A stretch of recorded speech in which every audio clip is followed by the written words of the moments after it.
Hi everyone, I'm Ian from Wild Survival 101. What if I told you that there's one piece of gear that, well, actually it weighs less than your phone, costs less than a coffee, but could literally be the difference between you walking out of the wilderness alive or becoming another tragic headline? Well, I'll share with you why every single expert, I think anyway, puts this one item at the top of their essential gear list.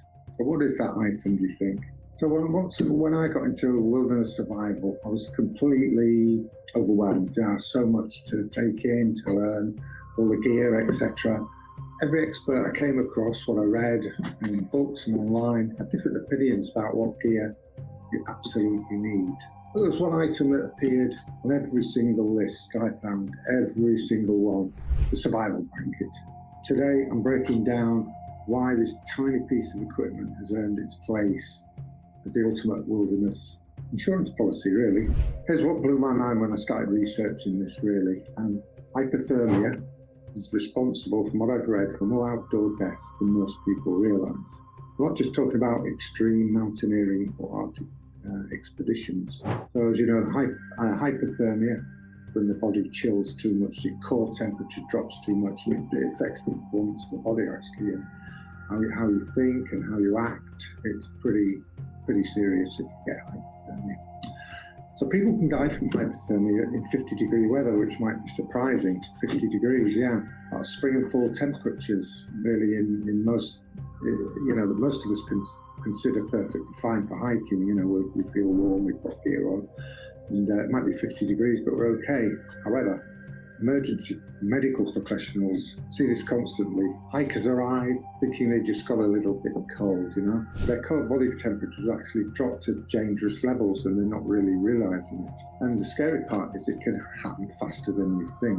What happens? First of all, you might think you've got adequate clothing, but maybe it rains, your clothing gets a bit wet or you're sweating a lot. Those inner layers become damp and it's cold. Maybe a wind picks up. It might still only be 50 degrees, but with that wind, it might drop that temperature down to the wind chill there. So you start shivering uncontrollably, and then confusion actually sets in when your body core temperature starts to drop.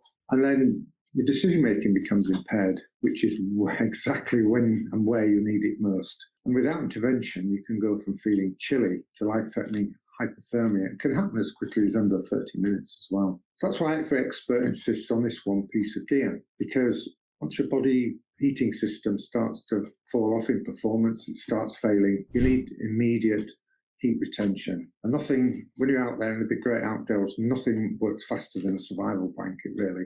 I've been on hikes as well where the weather's turned nasty, and one of the tour leader, he had like a pop-up wind shelter, and we all crowded inside. It was a bit cramped. Everybody's body heat kept everybody warm. So that's to me was like a big survival blanket. So you can find survival blankets pretty much everywhere. Every outdoor store, every survival blog talks about them, every expert's gear list, really. And there's a simple reason: it's because they work. While other gear comes and goes with trends, I find that survival blankets have been saving lives for decades, really. When literally every expert agrees on something, I think you should probably listen. So most people, I think survival blankets are just this shiny foil you just wrap around yourself. We've seen on the television, we've seen half and full marathon races in the Olympics and that sort of thing. And when they stop, like in the Tour de France as well, assistants run up to them and they just wrap this big foil blanket around them. Yeah, that's for those occasions. When it's a supporting event, fully supported, there's medical assistance on hand if people need them. But when you're out in the wilderness, you need something a little bit better than that, really. So there are actually two main types, and understanding the difference could, really save your life. First, you have the traditional wraparound blankets, great for when somebody's injured and can't move much. But then you have the bag-style ones. And they're sometimes called thermal bivy bags. You can actually climb inside one of these, like a sleeping bag. You don't need to take any of your gear off because they've got plenty of room inside. You can get inside with your boots and all your hiking gear, take your backpack off. So the bag-style ones trap your body heat way better, especially when it's freezing or raining. Obviously, they're waterproof as well. And some of the good ones can even fit two people, which I would recommend, because if you can get two people in, one might have suffering from effects of hypothermia, the other might not.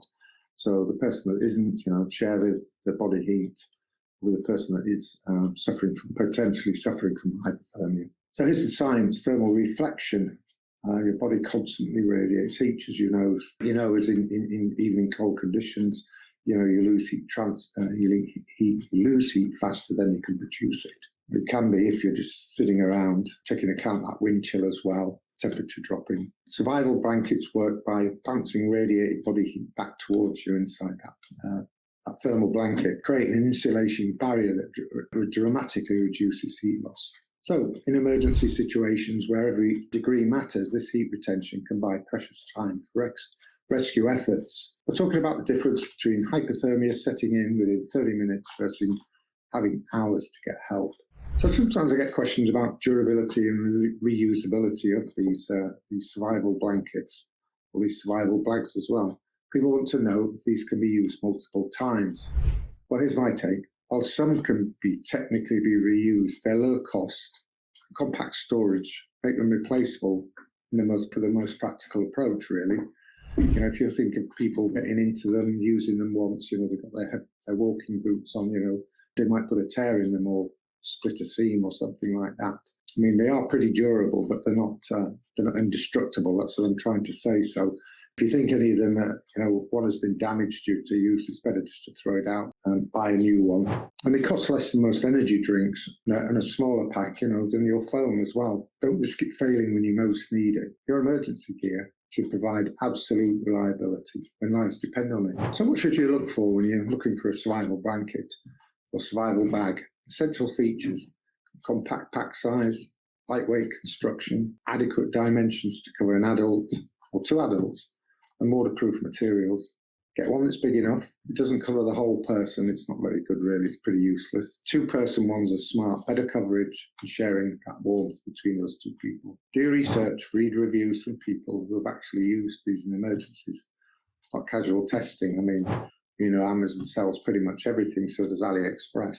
And they also get lots of reviews as well for their goods. So, there's a good place to look for reviews and what other people have thought of particular bivy bags and survival blankets. So here's my approach. Every pack I use contains a survival blanket. All my bug out bags do. In fact, I usually put two in because they're so compact, or some of them are. No exceptions, regardless of season duration or difficulty level. As we mentioned before, even in the shoulder seasons, sometimes in the summer, you might come across weather conditions that might make you glad that you brought a survival bag with you, especially in the summer when you're going up high, maybe on the mountains. The temperature can drop fast. Weather changes fast too, Summer storms can dump rain, cold rain, spring days can fool you as well. Seeing people caught off guards in every season. So make it part of your standard checklist. Your survival blanket should have the same mandatory status as your water bottle and first aid supplies. They need to rank up there in importance with those. So the evolution, as you know, of survival gear continues. Companies are always putting out new additions, new technology incorporated into their goods and products. So imagine heated elements powered by rechargeable batteries in future blankets. Hey, that's nice, isn't it? Lighter, stronger fabrics are coming. But here's the key.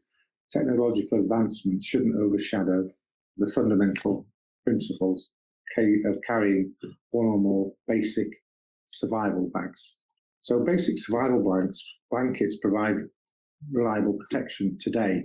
They don't depend on battery power or complex tech. Just like a map and compass, skills remain essential when electronics fail. Just like GPS, really, People like GPS, it's great, but, unless you take spare batteries, you could find yourself without power for the GPS. And if you don't know how to use a map and compass, you could find yourself in a bit of a spot.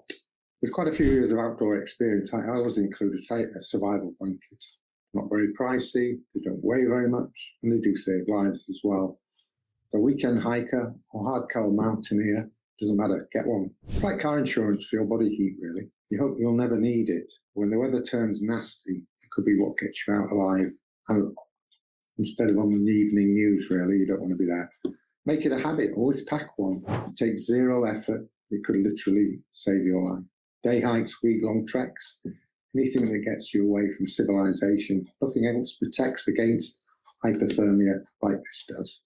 Make survival blanket your first priority when building or upgrading your emergency gear. Do it now Don't wait. Order a survival blanket today. Put one in every backpack you own. Your life might depend on it. If you do that and you don't have to think about it later when you go out, did I pack one or not? You know it's going to be there. If this video opened your eyes to the importance of survival blankets, smash that like button and subscribe for more life-saving wilderness tips. That's what your emergency kit is right now. Let me know in the comments. Do you carry a survival blanket? I hope so. Stay safe out there, and we'll talk to you again soon. Bye-bye.